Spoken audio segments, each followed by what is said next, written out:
Bonjour chers auditeurs de l'ODJ Média, notre expert invité, Najib Mikou, partage son avis et sa réflexion, dans un article qu'il a intitulé « Réforme des retraites, et si on sortait du carré vicieux » qu'on écoutera ensemble dans ce podcast. Notre consultant entame sa présentation du sujet en disant « Propulseur longévité et son corollaire, l'âge de départ en retraite, propulseur gestion des fonds des retraites, propulseur intégration de l'économie informelle ». Lors d'une récente déclaration, Madame la ministre de l'économie et des finances a réitéré sa ferme détermination à faire avancer l'épineuse et complexe réforme des retraites, et en a profité pour inviter tout un chacun qui détiendrait une formule magique, d'y apporter sa contribution. Épineuse et complexe, cette réforme l'est incontestablement, tellement ses enjeux sociaux, économiques et financiers sont énormes, et tellement les choix et les arbitrages ne sont nullement aisés. Faut-il faire supporter la réforme aux salariés et aux retraités, ou faut-il le faire assumer par l'État et l'entreprise, ou encore par les deux compartiments capital et travail à la fois? C'est autant d'enjeux et de questions qui n'autorisent ni précipitation ni populisme gratuit, et qui appellent un sens aigu de la responsabilité et de vigilance. Pour répondre à l'appel délicat et sincère de Madame la ministre, je prends le risque de forcer ici un débat public sur la question, sans nullement prétendre détenir la moindre magie. Ce dont il est question aujourd'hui, c'est que les fonds des caisses de retraite ne sont pas élastiques à souhait, tellement il y a moins de travailleurs pour un retraité, et donc l'on risque à un horizon immédiat, de ne plus avoir suffisamment de fonds pour honorer les pensions de retraite. Je me permets de supposer ici que si ce dossier a pris autant de temps, c'est que l'on a tous été piégés à tourner autour des mêmes solutions en circulation depuis assez longtemps. Il me paraît donc plus judicieux de prospecter des voies et moyens en dehors du carré actuel. Sortir du carré, c'est voir dans quelle mesure l'on puisse réformer sans pénaliser ni le capital, en raison du manque de moyens aussi bien chez l'État que chez l'entreprise, ni le travail,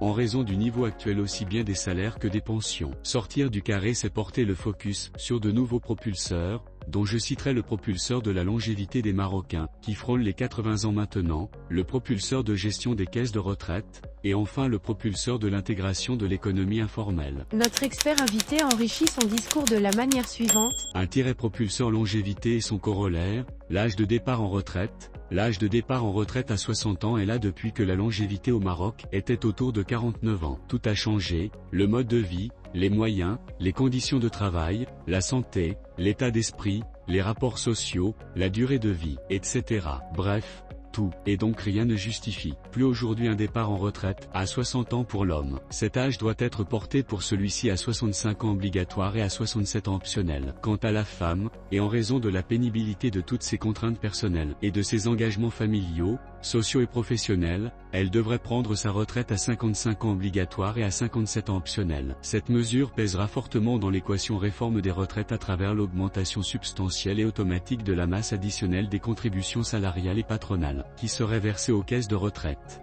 Propulseur gestion des fonds des retraites, mutualisation de la gestion de l'ensemble des fonds des caisses de retraite publiques et privées à travers la création d'un fonds commun d'investissement qui soit géré par une S. à côté en bourse, et dont l'actionnariat serait ouvert au grand public résidant au Maroc et à l'étranger. Recherche de l'argent là où il se trouve à flot, en orientant l'argent du dit fonds vers des placements novateurs, et plus rentables à travers notamment, le rachat partiel ou total d'une banque publique ou privée de la place, le rachat d'une compagnie d'assurance de la place, l'investissement dans des fonds et projets de l'État et ou pour le compte de l'État, certifiés rentables, le placement classique dans des OPCVM, bons du Trésor, titres cotés en bourse, etc.